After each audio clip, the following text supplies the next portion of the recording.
para mitra kaum dangu, wilujeng tepang dangu sareng acara matuh dongeng enteng pangbeberahman. Mang Jaya sapara kanca bade neraskeun hanca dongeng nu katunda. Carios nyambung judulna Mustika Talaga Bodas dina lalakon Siluman Tegal Gorowong. Ye dongeng karangan Bapak Tatang KS aina nincak bagian ke-18.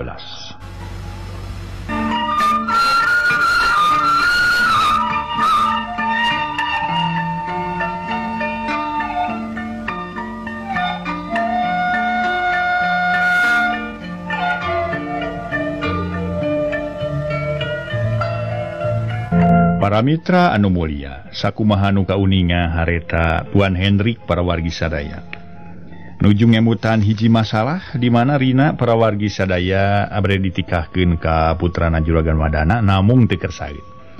Atuh para wargi anu mulia siga-sigana ieu Tuan Hendrik sareng istrina sareng bojona nu katela Sophia. Anjeunna aya kareteg hatena para wargi sadaya siga-sigana wae meureun cenah ieu. Non Rina teh aya pikir kadua leutik kasih renjul. Mangga urang lajengkeun. Well, kenapa itu si Rina jadi begitu, Mami? Dan dia nurut sama Papi. Tapi sekarang malah berani menolak keinginan Papi sama Mami. Coba, bagaimana itu selanjutnya? Kalau kejadiannya seperti model begini, Mami? Tuan Hendrik gogodeg ngarasa kaget, luk tungku terus ngahuleng. Delila Tuan Hendrik nyarita deui. Ya, Papi baru ingat sekarang, Mami. Mungkin si Rina kena bujukan si Ujang. Dan mungkin dia jatuh cinta sama itu si Ujang. Sebab 3 hari ke belakang pernah Papi lihat si Rina malam-malam sedang ada di kamar si Ujang. Pokna boga curiga kasih renjul. Bisa jadi juga kalau begitu mah Papi. Sekarang bagaimana akal kita supaya si Ujang jangan ada di sini? Apa perlu diberhentikan dari kerja atau disuruh dia pindah dari tempat sini? Cek Sophia nada-nada sarua ngandung curiga kasih renjul. Nei. Dan kalau diberhentikan bekerja, kita kehilangan penjaga Mam. Karena Papi percaya sama si Ujang, dia orang sangat pintar dan sangat pemberani. Dan belum tentu kita dapat orang macam si Ujang. Nanti Papi pikir-pikir bagaimana kira-kira jalan yang paling baik. Cek Tuan Hendrik lenggah-uleng keur mikir piakaleun sangkan si renjul teu saimah jeung maneh. Papi baru ingat. Sekarang si Ujang suruh diam di gubuk yang ada di kebun cengkeh itu. Dia orang kasih beras buat makan, dan dia orang suruh masak sendiri, dan suruh ngurus-ngurus itu kebun. Bagaimana? Setuju? Kalau Mami setuju, Papi laksanakan. Ya, Mami mas setuju saja, Pap. Kapan si Ujang harus tinggal di gubuk itu? Tema Sophia, lebih cepat dan lebih baik, Mam. Kalau begitu mulai besok saja si Ujang suruh pindah ngisi gubuk itu, Pap. Oke. Jangan lupa ya, kasih beras buat makannya ya. Baik, Papi. Tema Sophia terus kajero sabab hari geus magrib. Reket pantohare para mitra sadaya ditutupkeun kalawan dikunci. Cag nyaritakeun perkara Tuan Hendrik anu geus ngabogaan rencana pikeun nyingkahkeun si renjul. Sabab saeutik gedena Tuan Hendrik jeung pamajikanana ngarasa curiga ka si renjul. Ingis nonih Rina anakna diganggu ku si renjul. Urang nyelang heula nyaritakeun hiji tempat aya imah nenggang sisi kebon awi. Harita di jero eta imah aya sadala laki keur ngambek meuni teu sirikna awong-awongan. Si horeng jaduk bangsat pimpinan si Jumri.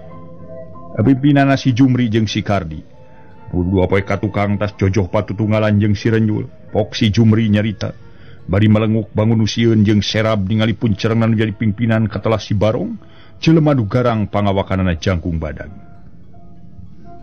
Sajana rita kuringe rek ngintip-ngintip jalaneun ka imah Tuan Hendrik teh bah. Ngan di setengahing jalan kuring dipegat ku saurang lalaki. Duka bujangna Tuan Hendrik, duka saha.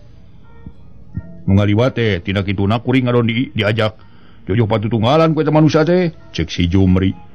Rada ngabohong Gorowo Ki Barong nyentak bari turun tina dipan. Mantong ngabacot teu ni sia lasun. Jauh yahana keur sia. Cenderung deh. Decarakan lalabok na tetegek na siya menigamuhang naker. Karena pagawean tu beda ti borok lodek hulu. Dititah ngintipi jalanan kagogobrog si Henry kalah kadergelut. Bari leheng lamun siya unggul. Mantong kadia ngadon sungar sengir beget karenek cungur ketihan.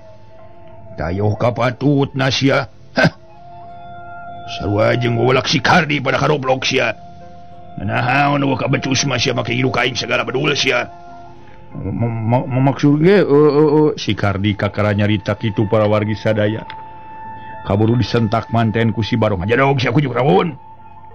Tadi canyan, kedaon ngabacot siya. Hari tita tadi ditanya ku dewek ngabuge. Sioro wado siya. Heh. Cep si Kardi jeung si Jumri jarempe saurang eueuh nu wani ngaromong. Ngadon tungkul kawas bueuk meunang mabuk. Daina dewek rek tumanya ka ilaing buan. Aya keneh niat si laing ngabari ngajadog jeung dewek. Jawab sia. Okna teh bari gilak Ki Barong Malik para mitra.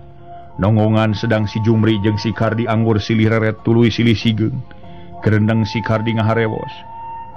Jawab ku ilaing itu sanggup itu. Aya ku ilaing heula tuh. Si Jumri ngadon patorong-torong. Rek dijawab moal sia pertanyaan ti aing, ha? Ki Barong nanya. Arek bah. Tema Kardi teu tatag. Arek naon sia? Arek nyatu? Arek sanggup sih. Aya keneh niat nuturkeun Abah? Bener. Nyaan. Kumaha ilaing Jumri? Suraya kuring keneh. Keneh naon? Nya keneh niat ngahiji jeung Abah. Jeung Babah, jeung Babah. Bener sia. Pujur sia. Ngomong deh. Kumaha? Aya keneh niat ngahiji jeung Abah sih. Ngajar dulu. Ku dewek dihampura kasalan ilaing nu kamari kalawan ku dewek bisa diampian keneh. Ngan ayeuna dewek aya pamenta ka ilaguan. Sing saha nu bisa nyingkahkeun badega Tuan Henry ku dewek bakal dipersen kalawan dicieun murid ka hiji. Tapi sabalikna lamun teu sanggup ti syarat poe isukan meungeus montong ngajogol di dewek. Saha nu sanggup? Ki Barong nanya kana pamadegan muridna. Sabab Ki Barong geus ngadenge bebeletekan ti baturna yen badega Tuan Henry jelema cukup ku kawani jeung luhur pangarti. Memang nya ku waktu kiwari si Renyul ngagem pangarti nu hese ragragna ku pihak lawan. Meunang sawatara jongjongan ma antara si Jumri jeung si Kardi ting haruleng. Saurange can aya anu nemalan sabab manehna ngarasa bingung pikeun nyingkahkeun anak urut nu jadi lawan. Lain lawaneun atah-atah. Sasat manehna ge teu mampu ngayonan si Renyul. Tapi teu sakumaha lila si Kardi nemalan. Kuring sanggup bah. Pokna atuh si Jumri ngareret semu kaget. Bener. Bener nih. Mangkewe dulu. Ya sia bener sanggup. Nyabah kuring sanggup pikeun nyingkahkeun bade-badegana Tuan Henry teh. Tema si Kardi gede hate. Awas ya. Lamun gaga tina janji ulah majar kumaha. Janji dempak cungur sia dikiti ku aing deuleu. Janji dempak jiga meja tah. Ku aing dikasah kana taneuh. Ki Barong ngancam bari ngaliuk deui tuluy muril-muril kumis mendinga cedik jeung kumis baplang sangadulang. Kumaha ngarti? Ngarti bah, tema Kardi pono. Heug. Penting ke kudu dilaksanakeun kalawan dewek nyawa beres. Jeung geura waranghakan ka ditu nyokotan kumaneh di dapur. Cek Ki Barong koloyong si Kardi jeung Jumri ting koloyong katarukang. Nu maksudna rek dalahar, tapi harita samemeh rek dahar teh galuntereng heula di tukang. Hari lain dia ngomong teh make polo Nah, dari kitu si Kardi Malik tumanya bari ngaret. Biar lain ditanya kitu ku Bah Barong. Ujug-ujug nyebutkeun sanggup nikahkeun badegana Tuan Henry. Tapi karasa sia waktu mangkukna. Tong boroning dayonan ku sorangan caca kuduaan geus sakitu ripuna badegana Tuan Henry teh euy. Mangkani manehna kayan lemor, kumomun manehna mah balog meureun. Si laing ripuh irung boborot getih dina kayan lemor ge, dewek nonggeng. Kari-karina si laing make aya kasanggupan rek nyingkahkeun. Dewek mah sacok ngobuk ge jauh kana keyakinan diri si laing bisa nyingkahkeun badegana Tuan Henry teh euy. Sabab ku dewek geus kanyahoan pangartina luhur, cek si Jumri. Rada mang salempangkeun kana maksudna si Kardi. Alah, tong make salempang si Jumri. Bangkukna mah nyawe dewek rumah saripuh euy ngayonan babalak badega si Tuan Henry. Tapi ku ayeuna pikeun dewek boga akal leuwih luhur batan pangartina badega Tuan Henry. Ya Jumri kasebut manusia teu kurang ku akal euy. Teu beunang ku jalan kieu ku jalan kitu. Eleh soal gelut menang soal teori. Didedengekeun we, penting ke ku ilaing Jumri sia. Lamun dewek nepi ka teu hasil maksud sunatan ku ilaing. Teu kitu ku laing burak beungeut dewek ku Taimuning. Hehehe sok sia. Cek si Kardi bari nyungkil sang. Dasar jelema burung ilaing mah. Sa manusana sudi ngabudak ku Taimuning sabadul. Tapi sakituna deui teu naon-naon dari ilaing gede hate kalawan aya kapastian mah. Heuh, bade Tuan Hendrik bisa nyingkah ti dinya. Ngan kade sing hati-hati euy, sabab karongna ku dewek pangarti bade Tuan Hendrik lain jelema jore-jore. Dina kapinteranana lain bantrak-bantrakeun euy. Kitu deui tenggelanana mati karasana ku dewek euy meni asa retep. Kuat ka dewek sapoe saeuting ngahuhu panas diris. Nu pada kade sing hati-hati euy ulah seureudeg, ulah jeung nafsu teuing pang-pangna mah. Cek si Jumri sasahat ka baturna. Ugo we da dewek boga pikiran sia moal sologoto kawas mangkukna deuleu. Sok ah ngeusian beuteung ieu penting mah ye. Si Kardi harita kitu para mitra, geus kitu mah bok dalahar bangun paronyonaker. Leuleut setengah jam ti sabada dalahar si Kardi jeung si Jumri arinit katampian. Nu maksudna rek bebersih sabab waktu geus manjing ka wanci magrib. Balik di tampian nyampak sababaraha urang murid-murid Ki Barong nu meunang ngahaja ku Ki Barong di titah daratang. Sabab rek aya badamikeun perkara ngagangsing barang-barang Tuan Hendrik. Kalacat si Kardi jeung si Jumri arunga. Ih geuning meni kumpul kieu euy. Kumpulan naon ieu teh? Sik si Jumri bari ngarewet ka Ki Barong keur diuk sila tutug dina dipan. Biasa we euy keur ngadu bako euy, temal baturna keneh si Jumri. Nyaeta kieu euy Kardi. Satadina dewek geus satuju kana kasanggupan ilaing rek nyingkahkeun badegana Tuan Hendrik. Ngan dipikir-pikir ku dewek saleuheung lamun maksud ilaing hasil bari salamet. Kumaha lamun teu hasil bari si lain cilaka? Dewek geus ngadenge peja badega Tuan Hendrik lain jalma jore-jore. Nu hartina lain jalma nu ipis kawani malarat ku pangabisa. Meureun ku ilaing ge jeung si Jumri geus kanyahoan basa mangkukna. Cacakan itu lemor ge ilaing raripuh. Taina kieu we. Engke kira-kira bada Isa atawa beh dituna pukul 11 ku sararea datangan ka imah Tuan Hendrik. Kalawan caritakeun ka Tuan Hendrik supaya badegana sina diusir. Lamun Tuan Hendrik teu nurut, anakna bawa ka dieu, sina ditebus ku manehna. Cek Ki Barong nu tujuan mah rek nyulik Noni Rina. Ya kitu teu naon kumaha abah we keur kuring malah derma ngalaksanakeun atuh. Pancen ti abah teh. Cek si Kardi sadar tapi beungeut rada beureum. Sahanteuna hate ngarasahan deul sabab si Kardi boga tujuan nu sejen. Jelas nama ngarasa panasaran jeung hayang ngagunasi ka Noni Rina. Para mitra anu mulia, harita si Barong tuluy nyarita deui. Tah kitu we euy. Omat sarerean sing beunang dipercaya ku dewek. Kalawan ulah pika gagal nu penting mah. Jung ayeuna balik ka ditu, engke kira-kira pukul 11 sacan arinit ka dari heula. Cek Ki Barong mungkas carita anana atujut murid-muridna tarurun tuluy baralik sewang-sewangan. Ari si Kardi jeung si Jumri tingkoloyong ka jararo tuluy kebat ka tukang pok si Kardi ngomong rada haharewosan. Euy, kos bolon teh pimpinan urang kok tadi nanya ka dewek sanggup teu nyingkahkeun badega Tuan Hendrik. Ari geus disanggupan ayeuna robah deui pangaturan make kudu ngadatangan Tuan Hendrik. Kalawan dititah sina ngusir badegana. Bisa diusir kumaha sasa Tuan Hendrik butuhun ku badega? Bari cek Tuan Hendrik cenah mah kini tang usir badega dewek. Digaji ku dewek, diparaban ku dewek. Moal nyusahkeun diri batur, kumaha lamun dikitukeun meureun sararea era. Ah, keun wae turut atuh sakayangna euy dibantah mah lain dantaeun atuh.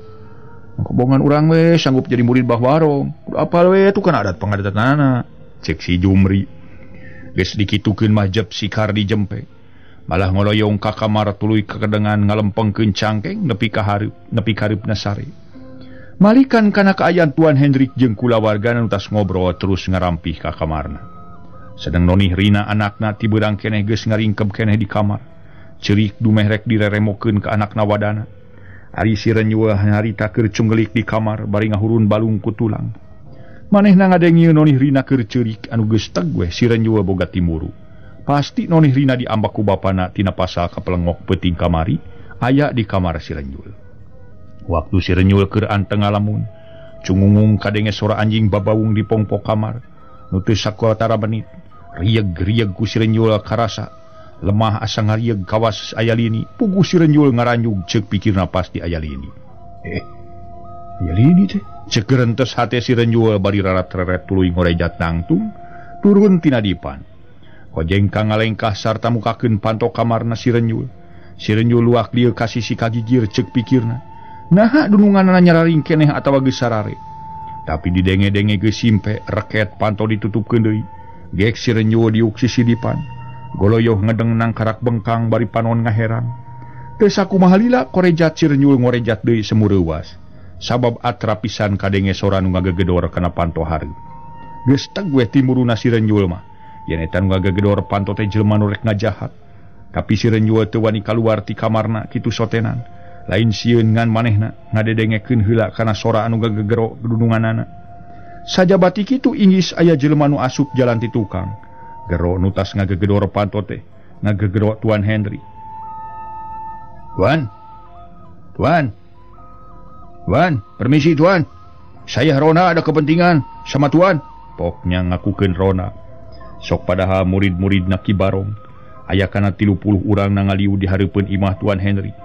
Nu kabeneran harita para mitra sadaya. Tuan Hendrik jeung pamajikanana ngadengieun anu sora anu ngagegero. Mam? Siapa orang panggil-panggil Papi? Cek Tuan Hendrik satengah ngaharebos.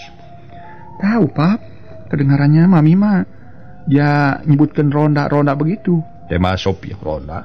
Ada apa malam-malam ronda manggil Papi ya? Apa kasih tahu ada yang mencuri cengkeh? Atau ada orang jahat masuk sini? Bisa jadi kasih tahu ada pencuri cengkeh, Pi. Cek Sophia kojengkang Tuan Hendrik jeung pamajikanana ngojengkang ngalaan kunci panto.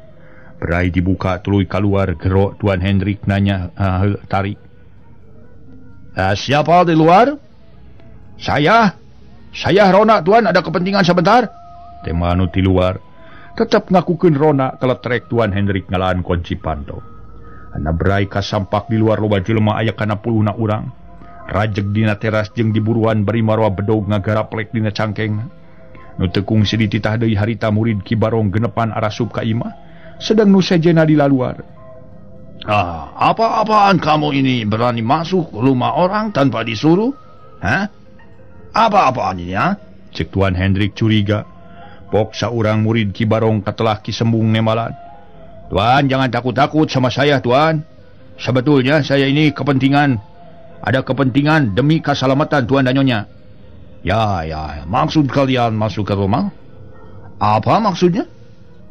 Cek Tuan Hendrik bari retret kabatur Ki Sembung nuker ngajarga nyerekal perah bedog masing-masing. Begini Tuan, saya dengan teman-teman, maksudnya ada yang ditanyakan sama Tuan. Apa Tuan punya seorang pembantu laki-laki bernama si Renjul? Ya, betul. Dan di sini punya pembantu namanya Renjul.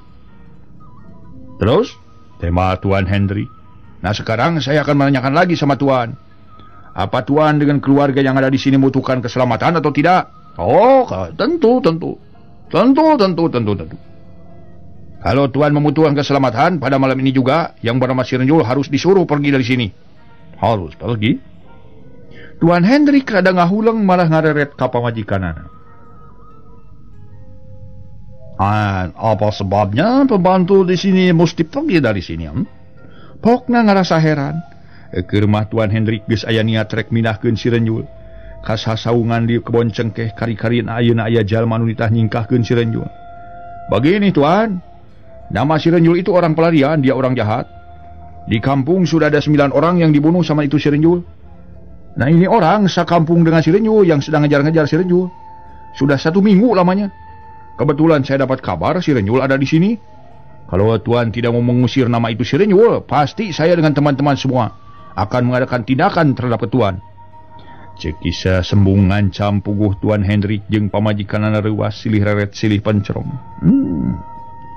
Apa betul si Renjul itu orang pelarian? Tuan Hendrik siganu cangcaya. Pokoknya Tuan tidak perlu tanya lagi sama saya.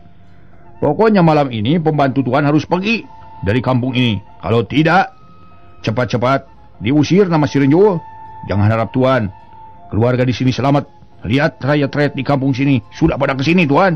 ceki sembung bari nunjuk kaluhur mun keluar red Tuan Hendrik ngareret anak breh nyawe di luar menirajeg jalma-jalma maropa karang bedog di antarana. Mam, an coba si Ujang panggil sini. Cek Tuan Hendrik koloyong Sopiah ka tukang ngagegero si Renjo nu keur ngadedempes di kamarna. Ujang, bulan. Tema si Renjul gancang keluar terus nyamperkeun. Udah pikir saya naon nya? Pokna bari neuteup beungeut Sophia. Ka dieu sakedeung, cek ni Sophia.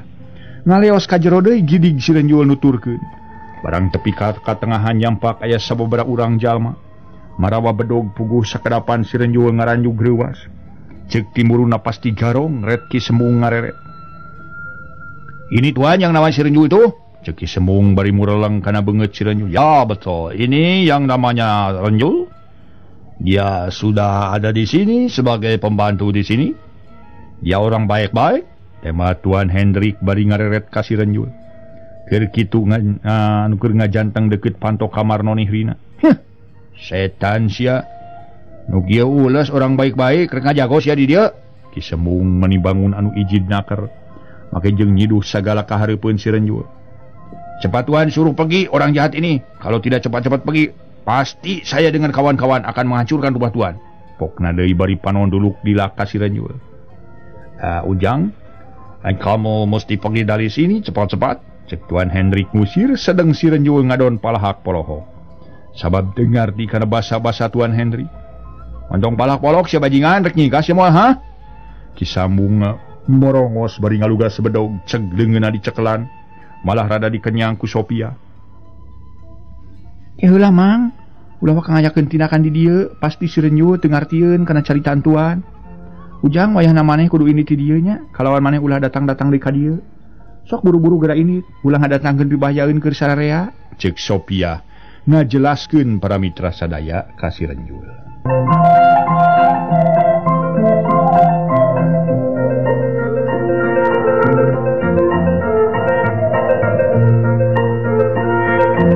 Dikitukeun ku dununganana si Renjul tulus nanya. Kawis abdi kada unur ti dieu mah sun. Sawis-wios nyonya nang abdi teh hoyong terang heula kalepatan abdi atuh. Cek si Renjul keukeuh hayang nyaho kana kasalahanan.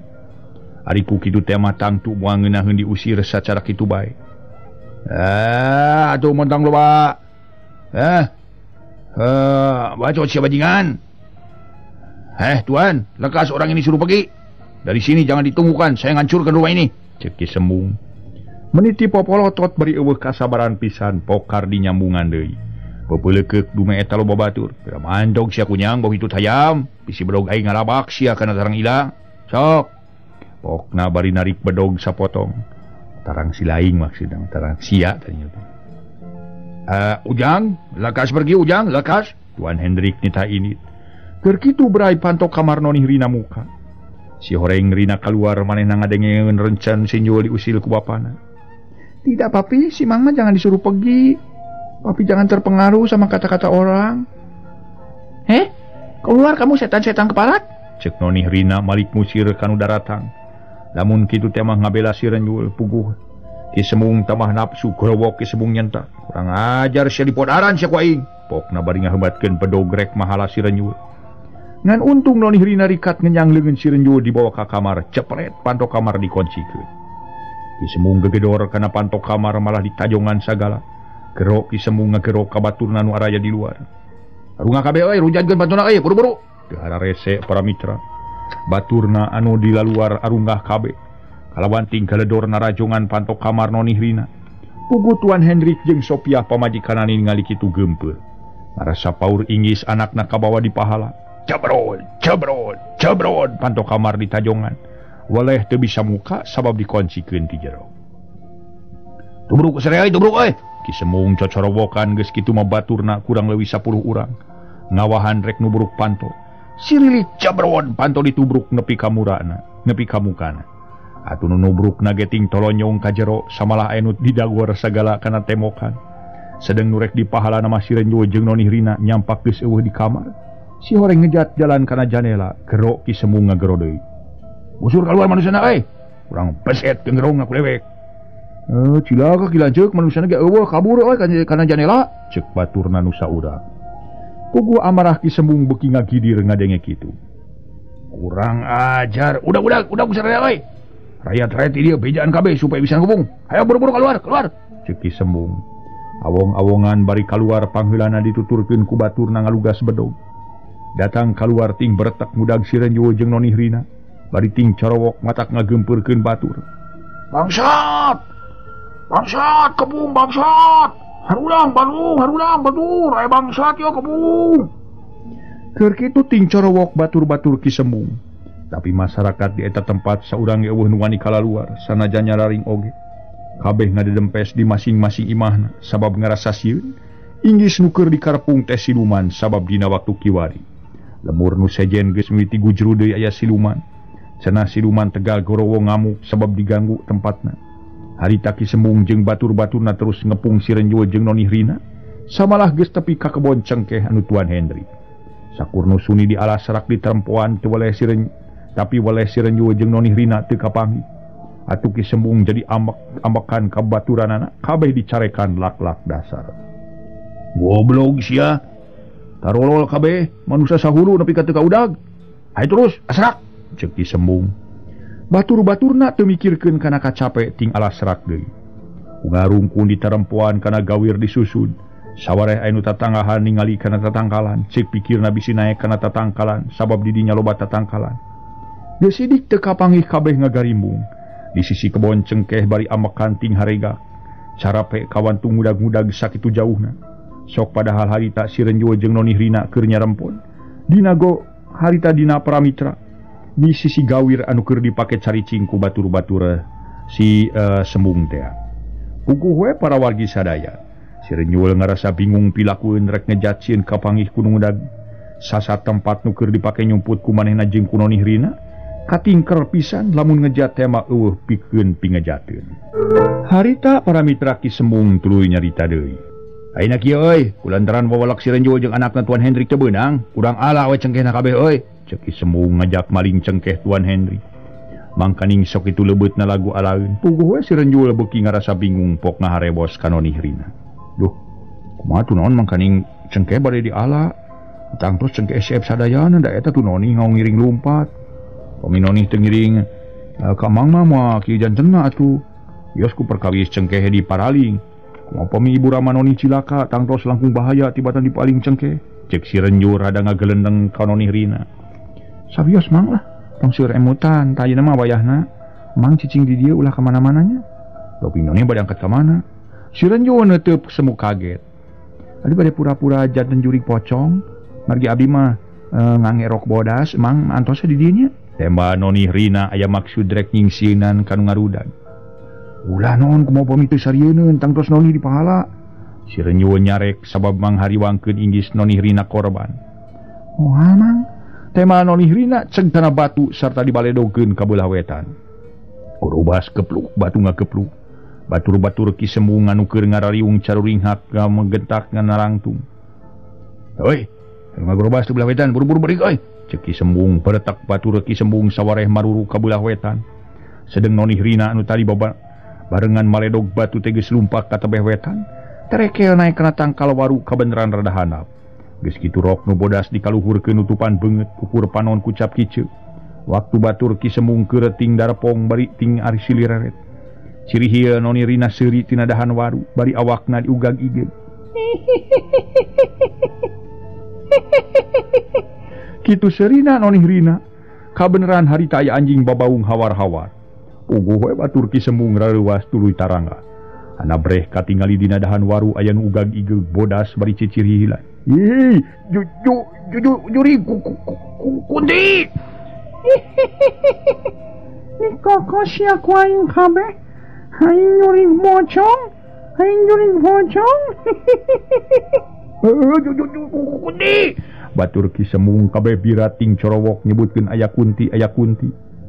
Atuh keur narungguan jeung Ki Sembung ting koreja treuwas ningali baturna ting beretek lalumpatan.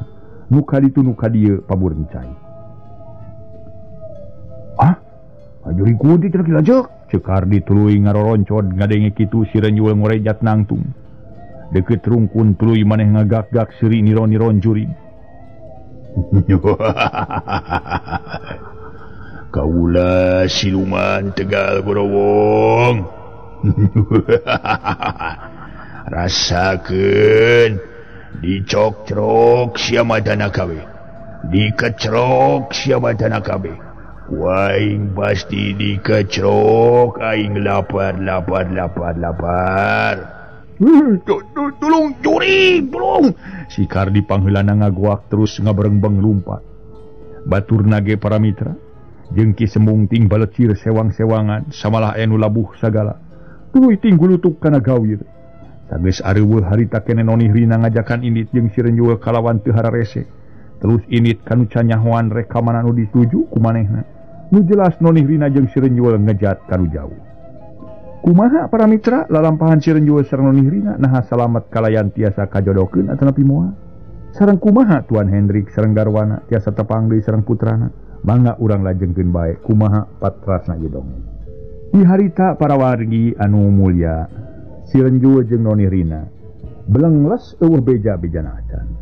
Nu kacaturkeun geus aya kana 3 bulan atuh teu matak aneh lamun Sopiah indung Noni Rina jadi gering langtung ngalang layung. Sabab hate teu boleh inget nikah melang kanu jadi anak nungan hiji-hijin. Jabah sakitu geulisna. Mangkaning rek dilamar ku putra wadana nu geus pasini janggi pasang Subaya jeung Tuan Hendrik rek. Eta teh Tuan Hendrik rek bebesanan jeung juragan wadana. Berang peuting para wargi, ku Sopiah gawena hulang jentul. Sudah kana dahar sudah kana sare. Nepi ka kabrak Sopiah gering ripuh. Tiap peuting sok ngacacang bae gegero-ngageroan anakna. Tuan Hendrik jadi kabawakeun marung kawut pipikiran. Mana nu jadi anak eueuh, mana pamajikan gering geus aya bulan. Diubaran ka mana meni oleh kedaek cager. Ka dokter maka dokter geus aya 10 kali. Kitu deui kanu bisa urusan kampung teu mental pisan. Ari katamah-tamah Sopiah ngabogaan panyawat jantung. Sabab tijabana ti kitu cengkeh Tuan Hendrik sakebon beak kabeh aya nu maralingan. Sabab teu karoris teh bari ku eueuh tanaga nu keur tunggu. Atuh Tuan Hendrik beuki susah nepi ka awakna jadi begang. Nu tadi-tadina jangkung gede ayeuna jadi cengkrang. Henteu ari kulit jeung tulang mah para mitra. Tapi sanajan bari Tuan Hendrik kasebut turunan asing oge kulantaran asup warga negara. Diwuwuh aya bantuna ka masyarakat anu deukeut. Tiap peuting tatangana sok aya nu milu maturan, lamun kitu teh mah milu ngemita nu gering. Dina hiji peuting Tuan Hendrik aya nu maturan ku tatangana lalaki 5an jeung saurang awewe tunggu Sopiah. Harita Tuan Hendrik jeung tatangana ngawarangkong di patengahan. Bari nying hareupan cai kopi sababaraha gelas meunang mang ninyuhkeun saurang awewe nu maturan Sopiah demi katelah Nabi Utri. Samalah Bi Utri ku Tuan Hendrik teu meunang balik deui ka imahna tuluy digawekeun jadi lanjang. Geus ampir sabulan satengah. Pukul 10 peuting harita kuniang Sopiah cengkat hudang tuluy rarat-reret siga aya nu ditinggalian. Atuh Bi Utri ngarasa kaget sabab salira digawe di dinya. Kakara ningali dununganna bisa cengkat deui. Da biasan mah beurang peuting ngajemprak we ngedeng.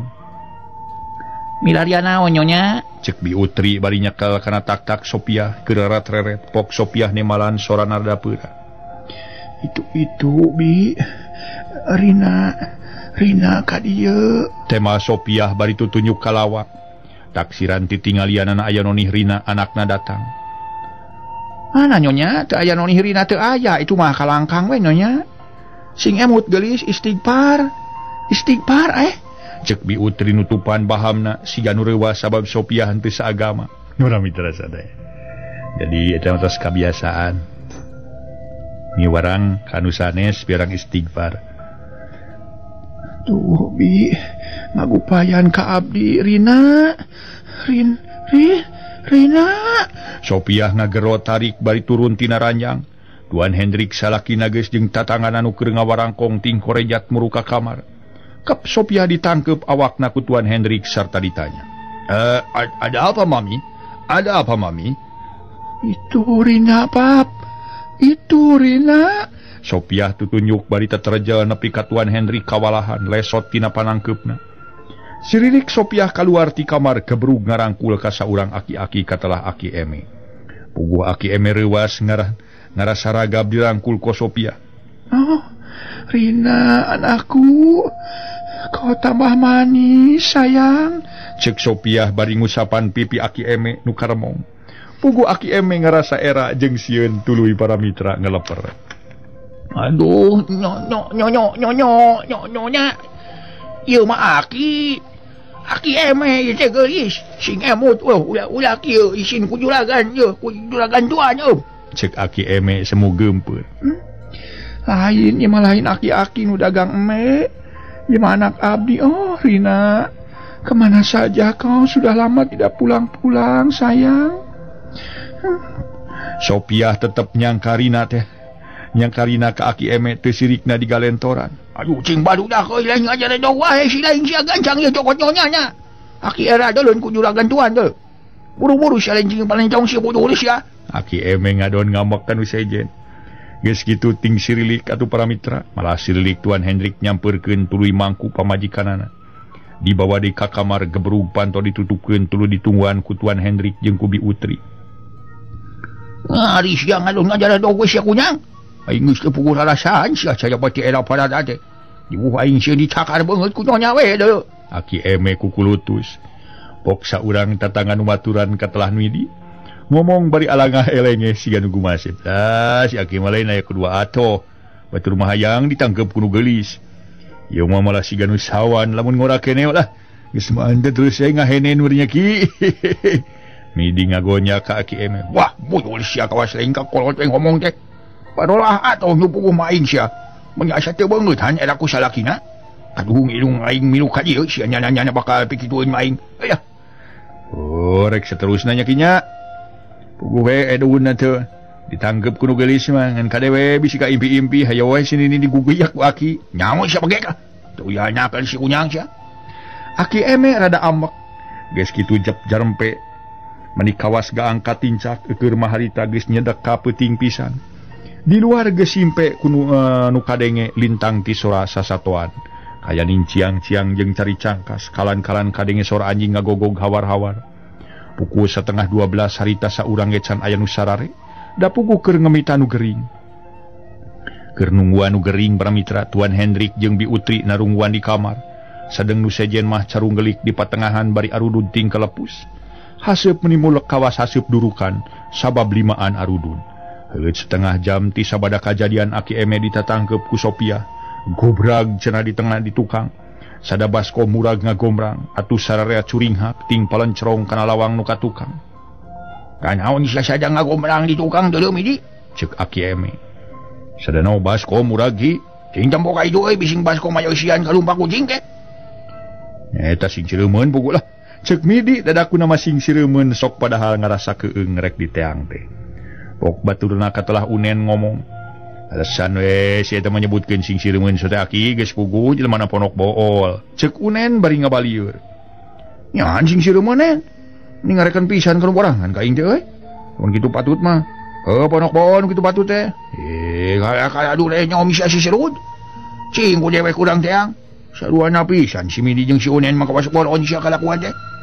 Ceuk aki eme bari ngorejat nangtung harita teh para wargi.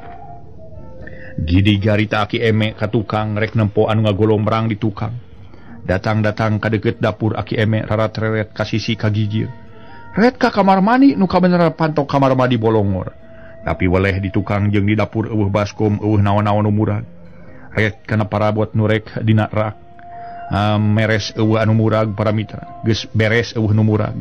Ret kana kanang hayam sisi pager kadenge sora hayam karat-kat kurut-kut. Geus kitu gereneng aki eme ngagereneng jero dadana. Asa aneh teuing aing mayong ko tadi mah atra kalengena. Kali teh sora baskom ngagolombrang murag samalah batur ge ngadarenge. Tapi dia teh angka eueuh naon-naon laki-laki do. Oh kila-kila dumeh pamajikan Tuan Hendrik ngagerebeg. Atawa kila-kila noni Rina dikaniaya ku ngaran si Renyul. Tapi moalnya di noni Rina dikaniaya ku si Renyul. Sabab menurutkeun ceuk katerangan di nyonya Sopiah. Si Renyul jeung noni Rina pada barogoheun cenah. Nya kawasna mah kila-kila ieu we nyonya Sopiah ngagerebeg ya. Wah kitu diriwa mah atawa jurig. Amit-amit teuing jeung aing mah. Lamun teh maya jurig atawa demit nu ngageugeuh di dieu. Ulah rek ngaganggu ka kaula, sawu kaula aya di dieu teh. Lain rek ngaganggu. Kada demit atawa kasiluman-siluman. Kaula mah keur milu ngamita nu gering teh.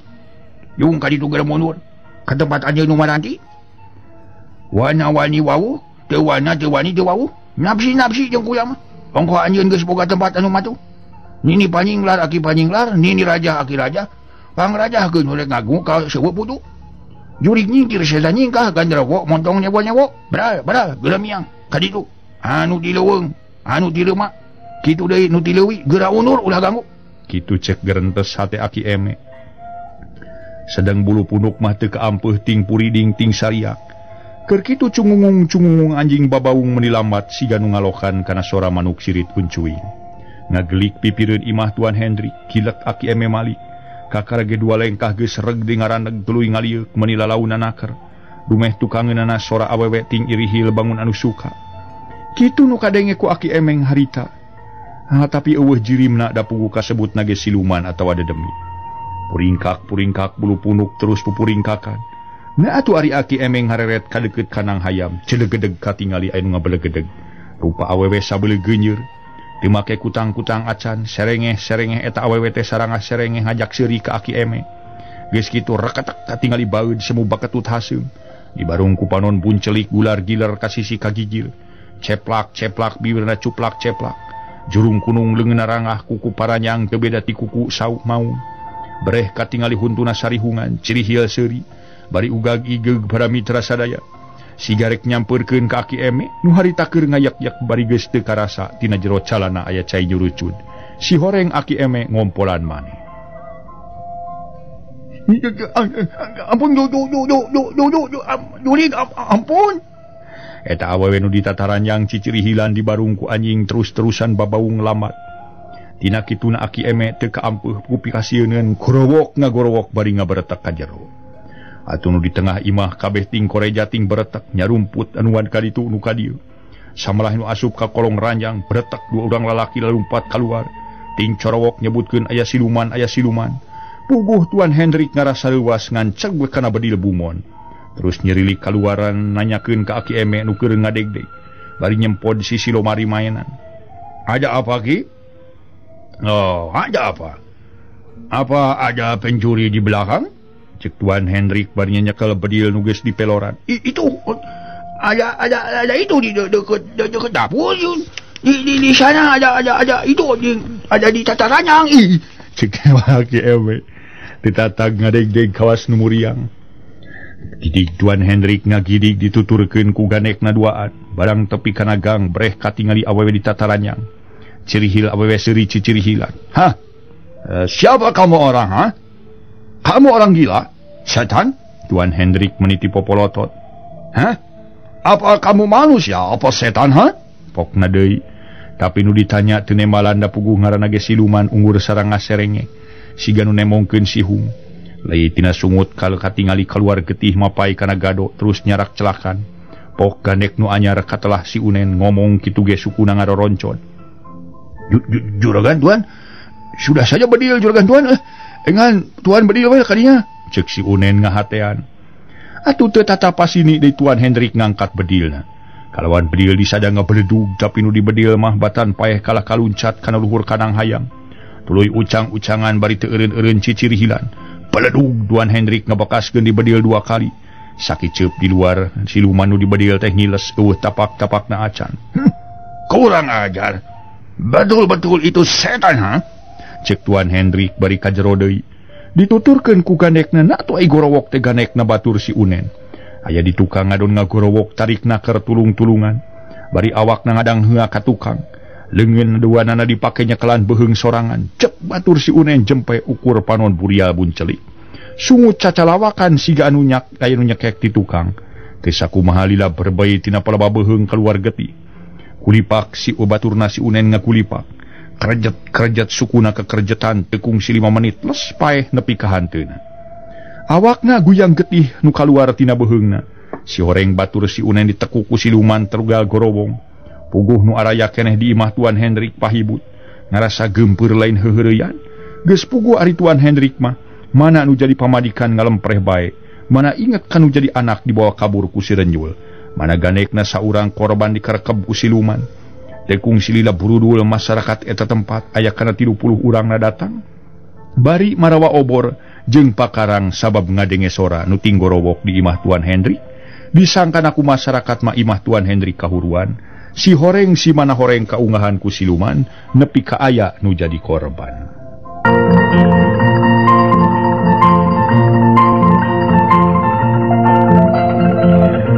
Para mitra kaumdang, atuh harita ku Tuan Hendrik dicaritakeun asal-usulna kajadian pati di imahna samalah Tuan Hendrik minta bantuan masyarakat supaya dipangneangankeun anakna dibawa kabur ku si Renjul samalah Tuan Hendrik janji ka masyarakat. Sing saha nu bisa manggihan anakna kalawan bisa dibawa aya dina kasalamatan rek mere hadiah duit anu gedena RM5 jeung pakaian sapangadeung. Nya sabagian masyarakat nu haripeut ku teuteureuyeun mah meuni giak dume eta Tuan Hendrik rek mere hadiah duit nu sakitu gedena. Sedang piaki bateuna mah teu diperhitungkeun, nu dipikirkeun urusan dunya, tapi jalma nu ngarti mah batan daek malah baralik deui sasewang-sewangan bari tingku lutus. Pokna teh najis teu ingat kudu ngorbankeun diri 1000 kali hirup sang sara balangsak. Aing ngeuning keneh balangsak we jeung kieu mah. Kitu omongan jelema nu loba, sedang nu sanggupeun mah harita keneh atoh. Aya nu kalawan arunggah milu ngurus mayit gandekna Tuan Hendrik. Atu korban di Parayang dibawa ka jero, isukna nu korban di Pulasara kalawan diwaragadan ku Tuan Hendrik. Beres layon dikubur gurutak pibesaneun Tuan Hendrik. Jeung piminantueunana anu mikahayang kanoni rina datang. Puguh Tuan Hendrik ngarasa era jeung bingung pikeun picaritaeun. Dina perkara anakna dibawa kabur ku si Renjul.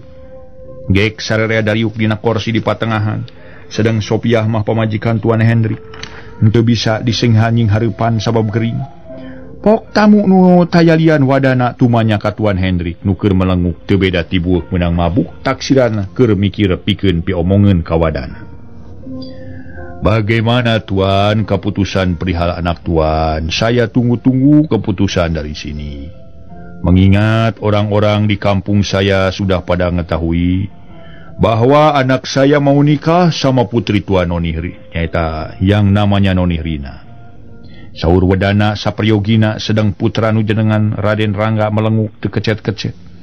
Renghap Tuan Hendrik samemeh ngenembalan make ngarenghap heula narik napas panjang bangun semua seunggah nu ngomong. Tuan wadana, mohon Tuan jangan sakit hati atau marah kepada saya. Mohon maaf sebesar-besarnya. Terimakah mohon maaf sekali lagi. Bukan saya tidak menghargai atau tidak memperhatikan, tidak kasih jawaban perihal anak saya, si Rina. Pada hari kemarin, si Rina ada yang bawa kabur, bawa lari, sama saya punya pekerja baru yang bernama si Renjul. Tema Tuan Hendrik puguh Raden Rangga ngaranjung ku ngadenge caritaan Tuan Hendrik itu.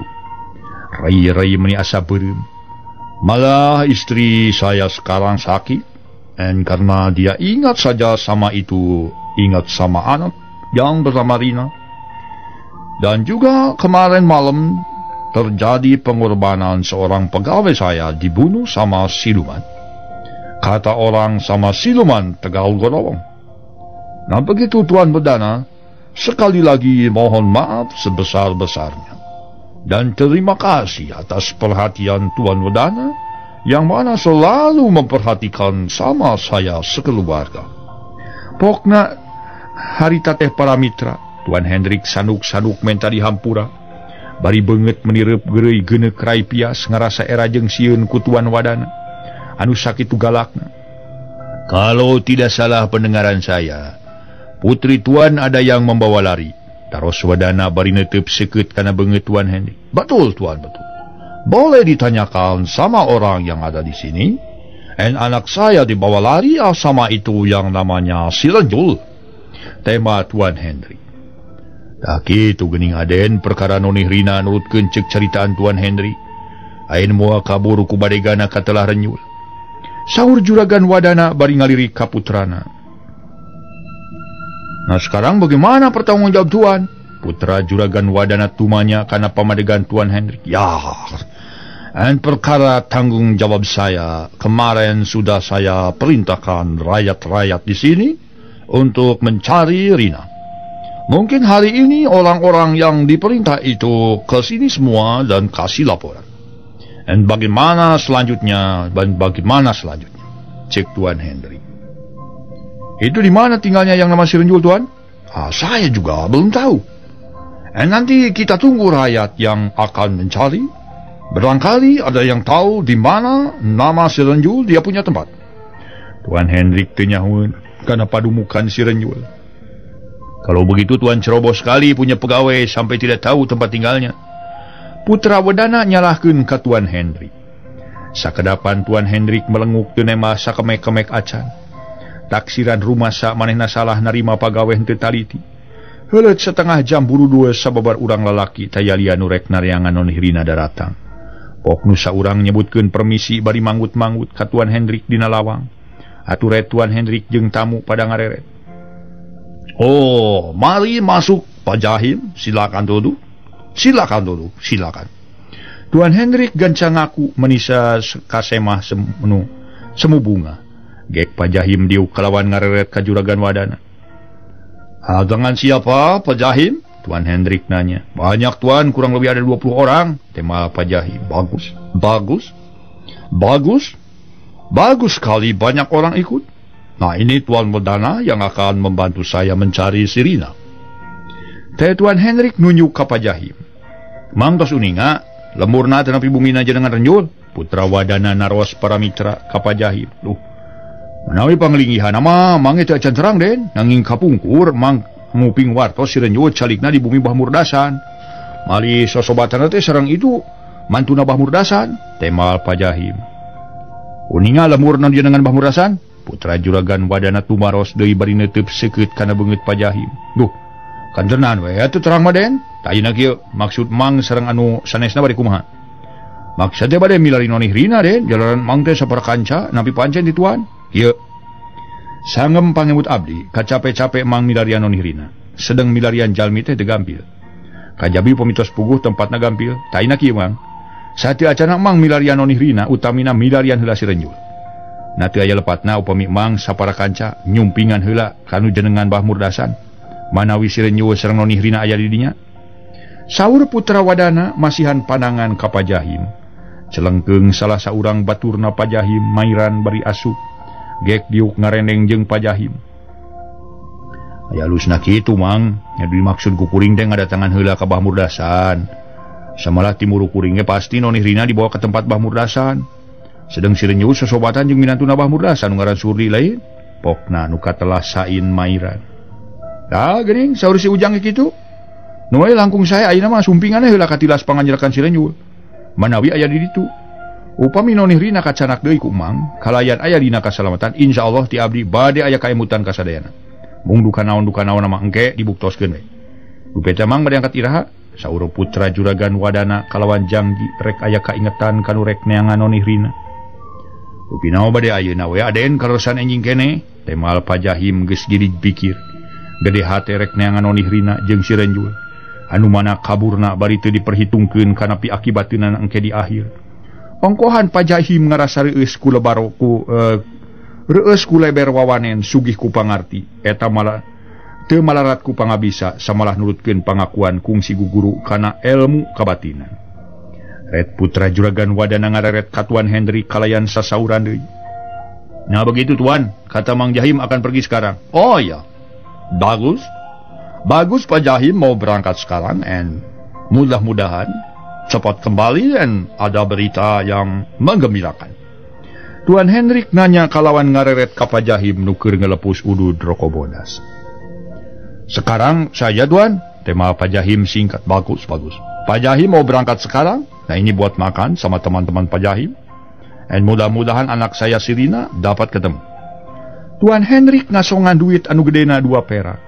Kalawan teu harerese ku Pak Jahim sep di sakuan. Mang atuh gambaran aden lah. Mang sapara kanca bade mios ayeuna sun. Tumali kitu nadapi duana we. Mugi-mugi usaha mang hasil kalayan nonih Rina tiasa kabantun. Diubuh aya kasalamatan.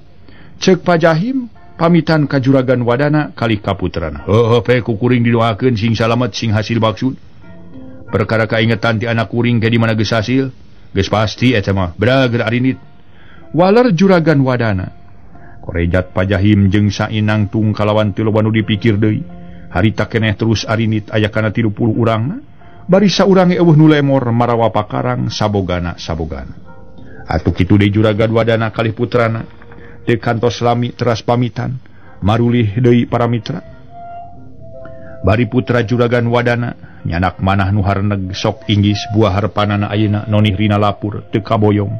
Kuno renareangan kitu deui Tuan Hendrik rumahu ngarasa bingung para wargi sadaya jeung melang ku perkara nu jadi anakna sok sieun dipahala ku si Renjul.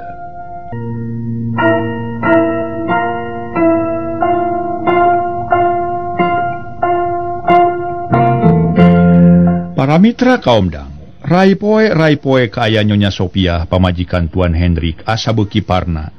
Sajabat panas teh dibubuh sok ngacacang sagala dicaritakeun sagala diseung-seurikeun.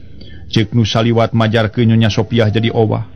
Da memang nya eta ge rada teu hideng kalaleban kudu jadi anak dibawa ngejat ku si Renjul. Atuh teu matak aneh lamun Tuan Hendrik jadi tambah baluang pipikiran babakuna mah rasmi kamalang kanu jadi anak sok sieun teu patepung deui. Sajabat kitu ngarasa era ku juragan wadana nu geus paheut rek bebesanan. Tuan Hendrik geus satekah polah narekahan nu jadi pamajikanana ku jalan diubaran ka rumah sakit jeung ka bagian kampung sakumaha panuduhan ti tetanggana. Tapi boleh Nyonya Sopiah ngebatan ngurangan panyakitna malah beuki ngaco. Nu kabeneran harita Tuan Hendrik kadatangan ku saurang dukun bawa salah saurang tetanggana demi katelahna eta dukun Bah Ubro. Ceuk batur mah cenah dukun lepus, malah mah teu kurang nu ngadon tatama ka manehna calageur deui. Pok saurang lalaki tayalian tatangga Tuan Hendrik, katelah Sukri cumarita ka hareupeun Tuan Hendrik, ku basa Sunda sabab Sukri teu biasa nyarita ku basa Indonesia. Sanajan rada gagegog Tuan Hendrik maksakeun nyarita ku basa Sunda. "Ieu Tuan, tamu nu bade ngalanongan nyonya teh jenengan Bah Ubro," ceuk Sukri. Atuh nunjuk ka Bah Ubro nu keur diuk dina kursi. Nuhun Bapak tiasa ka dieu. And saya nyuhunkeun tulung ke Bapak. Itu istri saya gering Bapak, cek Tuan Hendrik. Palantos dilanongan ka mana Tuan? Bah Ubro neuteub kana beungeut Tuan Hendrik. Palantos ka mana, ka rumah sakit and ke kampung-kampung. Tapi istri saya teu damang-damang Bapak. Coba saya tulungan supaya istri saya bisa damang deui. En kudu aya naon bae Bapak? Cek Tuan Hendrik kalawan nanyakeun pisarateun pok Sukri miheula anemalan. Sawios Tuan, ieu tos sadia syarat-syaratna mah? Oh, sae engke ku saya digentosan. Sabab saya teu terang naon anu diperlukeun ku Bapak. Tuan Hendrik bangun bungaheun. Cobi mana syaratna nu ku abah dicaritakeun tadi dagi Sukri? Ieu Bah. Tema Sukri muka buntelan. Ana berai si horeng syarat-syarat nanu diperlukeun ku Bah Ubro dukun teh. Di antara nog hayam dawegan kalapa gading, surutu bako tampang jeung nu sejena aya kana genep rupana ditemrakeun hareupeun Tuan Hendrik. Wayah nanya, nyadiakeun parupuyan euy. Aya kira-kirana di dieu. Sawios itu di Maoni sidang ngadamel Bah. Maoni, cing punten pangdamelkeun parupuyan kana naon we lah, cek Sukri. Sirilik maonih lanjang Tuan Hendrik nu anyar nyirilik ka tukang tuluy ngawadahan areng kana piring seng. Curulung di kucuran minyak tanah kalawan diseuneungan. Sanggeus ruhai gancang dibawa ka jero ditilamana ku coet taneuh. Sok dituna hareupeun Bah Ubro. Gek maonih diuk ngareneng jeung Sukri siga nu panasaran. Hayang nyaho kana perak-perakan dukun anu rek ngubaran Nyonya Sopiah dununganana. Sok Bah Ubro nuna menyan kana ruhak, paredug haseup menyan meledug. Kawas haseup durukan nyambuang ka luhur. Sedang Nyonya Sopiah keur ngajepat dirariung ku tatanggana genepan. Harita Bah Ubro sanggeus meuleuh menyan teh bibirna gegerenyeman. Bari dipalencrong kudu nyaksian kitu deui Tuan Hendrik neuteub. Gerem Bah Ubro ngagerem bari dua dampaleungeunna disantongkeun kana parupuyan. Sedeng dina pigelang leungeunna kenca katuh geulang bahar ngajareding. Jaba batu ali meni ngajarentul kumis baplang sangadulang. Ikat barang bang semplak tina rereng Jonas, baju kampret hideung celana pangsi hideung tamleg kawas jagalawat nu leber-leber babane.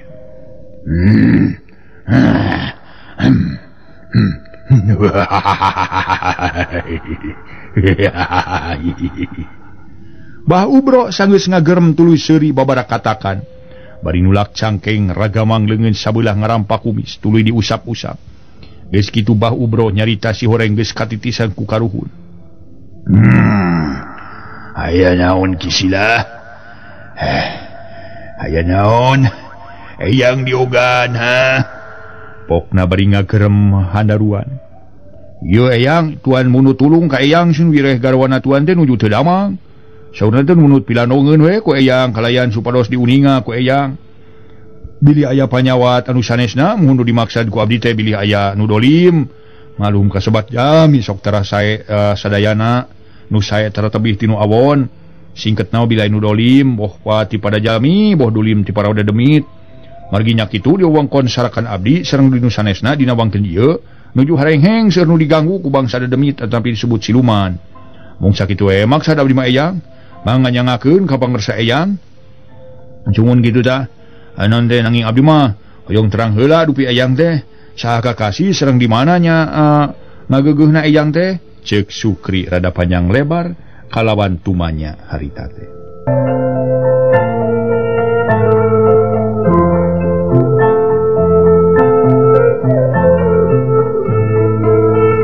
Harita para mitra Bah Ubro tuluy nyarita deui.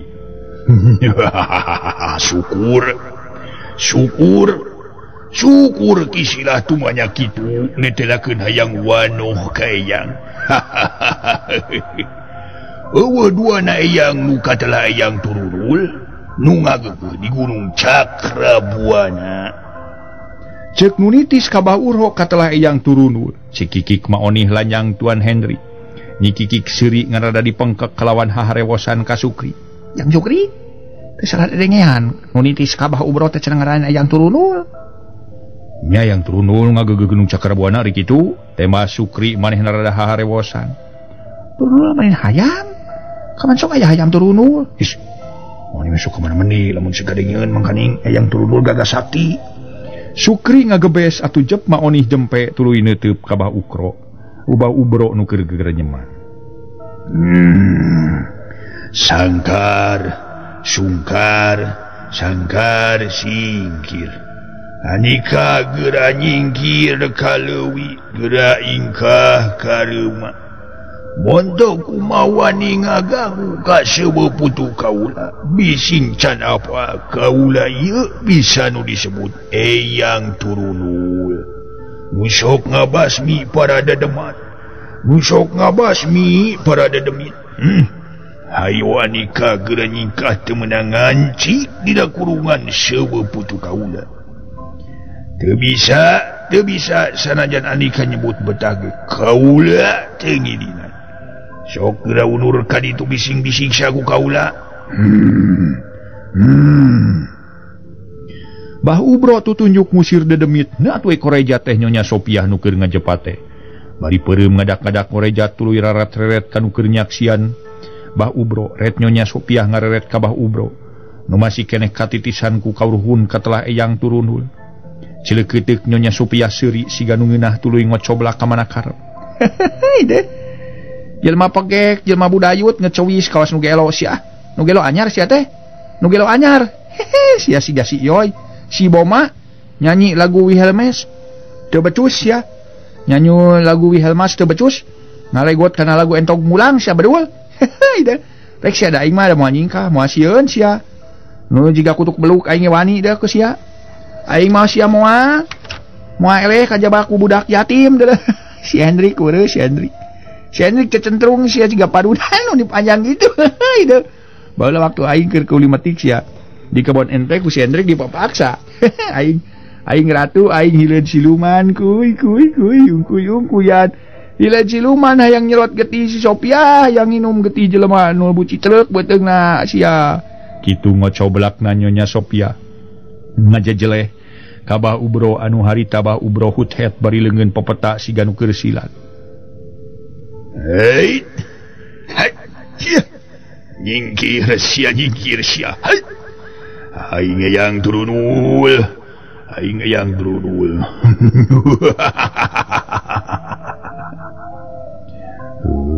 Waktawasna seep di para wargi. Kumaha aya tarungnan teh si Ibu Sopiah jeung Bah Ubro. Carios nyambung nu judulna Mustika Talaga Bodas dicekapkeun dugi ka dieu bae heula. Ieu dongeng karangan Bapak Tatang KS.